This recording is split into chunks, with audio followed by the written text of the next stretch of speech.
it's important, even when in a position of leadership, that there have been mistakes that have been made, to admit them to the members. And this is a culture that we're not seeing in place in the current leadership. Okay, all right. I'd like us to move very quickly because I'm told we're running out of time, but I cannot end without asking this question. The issue of the membership of the JSC, many feel that there's a direct conflict of interest when you have these two members of the JSC, of course, from the LSK, who are then practicing lawyers and who are still members of the JSC, the body that effectively employs the judges and still go before them. Is this an issue for you, Alan? Do you see the conflict of interest?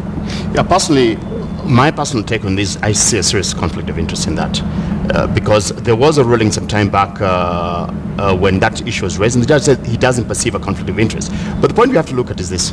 The Constitution says, are you a full-time member or an ex-officio part-time member?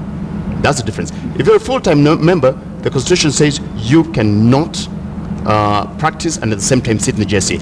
If you're an ex-officio part-time, you can practice.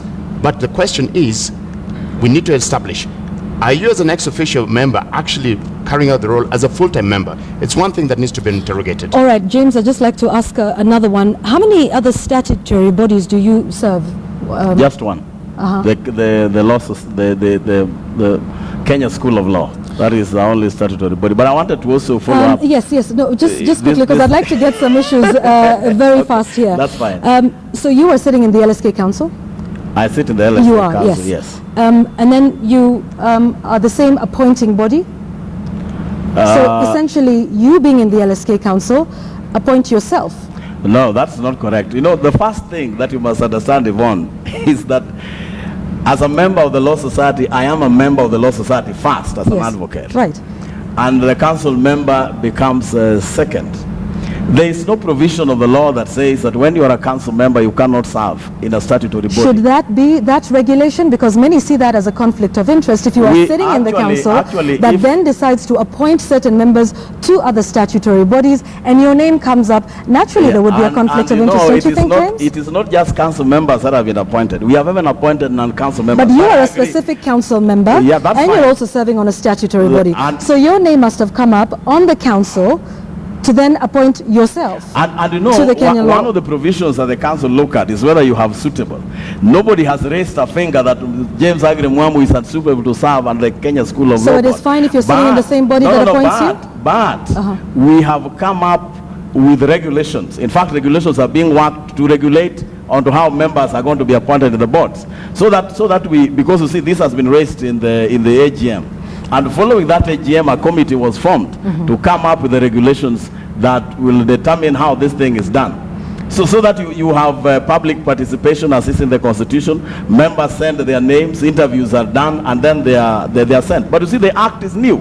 So we are trying to operational the Act by coming up with the regulations. All right, I want May I just add to those 2 points? I'd like to. If you can in a minute, because I'd like us to get our closing thoughts. Sure. Carry on.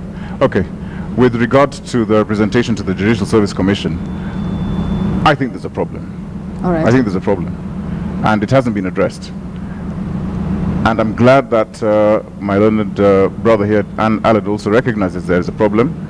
But the way that it would have been addressed would have been through the formulation of regulations under the LSK Act 2014.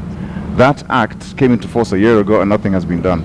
I have specifically stated in my manifesto that within 100 days of assuming office, every representative to council shall be made known to the members. It is a matter that members should be entitled to know. So no who is list representing exists to essentially put together? This came up at the AGM at Bomas when the council presented to us the names of 4 representatives to 4 institutions. Right. We knew that there were 29. We asked them who the others were, and we were told that there is no database and therefore nobody knows. In fact, I only came to learn much later on that my brother James sits as a member of the Kenya School of Law Board, although he was there and didn't say anything. That is now, that is on not the second correct. issue. That is not correct. Don't interrupt me, James. Let me finish. I need to clarify. Let me finish. I need to clarify. I didn't interrupt you when you spoke, James. All right, was in the booklet. Let me finish. Let Isaac finish. Now, as to representation on constitutional commissions and statutory bodies, the practice we have now learned has been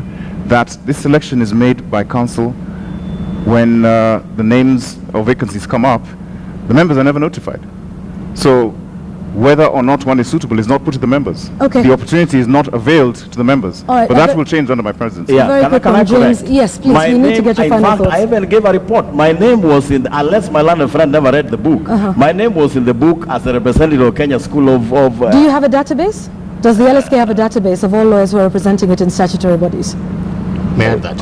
I can answer that. Please, very quickly. When I joined council in 2012, there's no database. When the LSK bill came up, I recall that when you asked members for a database, only 4 responded. The rest said, members said, it's none of your business. Okay. So we brought section 25 that recalls members. And that's one thing that I drafted and was accepted. All right, gentlemen, I'd like us to get our final thoughts, if you can, in a minute. And this one, let's be very quick. Okero, this has been said to be a 2-horse race, and that you are not one of those horses, and that you're in fact a spoiler.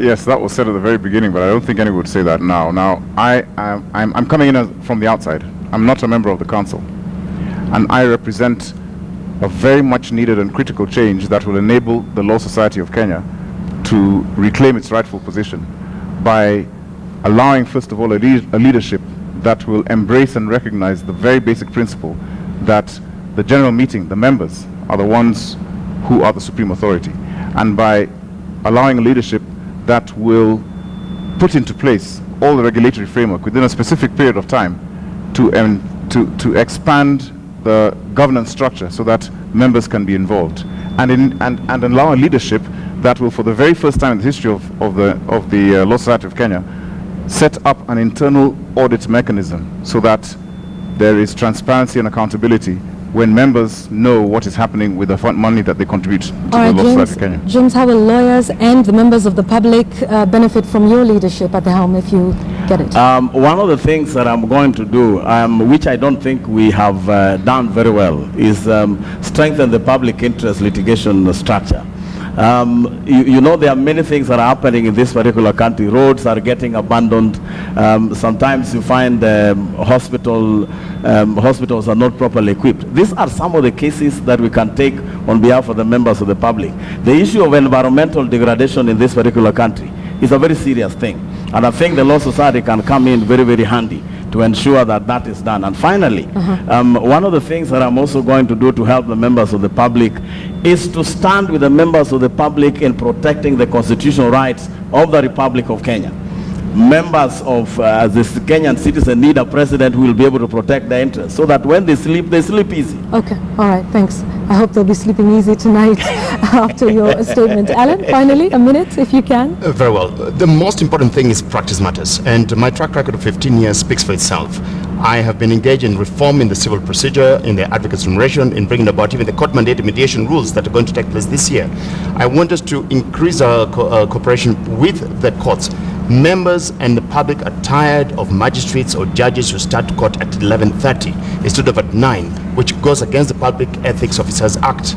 We want to change that system and ensure that, 1, citizens ensure that the cases end quickly. 2, the rights of the accused, especially in criminal matters. The biggest problem and challenges we've had is that citizens face what we call duplex charges.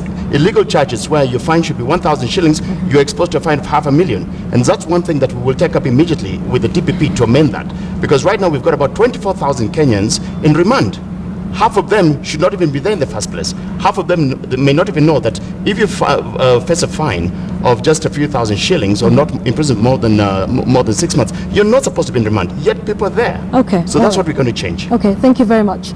Alan Wayaki Gishuhi, James Agrimamu, Isaac Okero, thank you very much. I hope Kenyans will be sleeping easy tonight, even though this is not an election that all Kenyans will be participating in. It will be strictly the 7,000 plus lawyers who are registered in the country. We will wait to see what happens at the helm of the LSK, of course, of great benefit and national interest to the Kenyans. That election is taking place on the 25th of this month. That is this week, and KTN News will be covering that live, and we will definitely give you the analysis and show you why these issues matter to you. I'm not sure I have enough time for your feedback, but thank you. I see it and I acknowledge it, and I will be going through each and every one of them. Thank you, gentlemen, for coming. Thank you for watching and your feedback. I'm Yvonne Okwara Matole. Good night and have a good week.